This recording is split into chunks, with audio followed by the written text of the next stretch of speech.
இந்த மாற்றம் ஏனடி? பிழையான வார்த்தை போல வாழ்ந்து வந்தேனே, உன்னை பார்த்த பின்னே என்னை திருத்திக் கொண்டேனே. புரியாத கவிதை போல வாழ்ந்து வந்தேனே, அவையாவும் முந்தன் கண்ணில் அர்த்தம் கண்டேனே.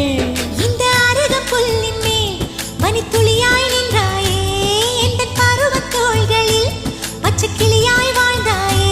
என்னை துளசி செடியாய் சுற்றி வந்தாயோ, கண்ணால் பார்த்து பார்த்து வெற்றி கண்டாயோ.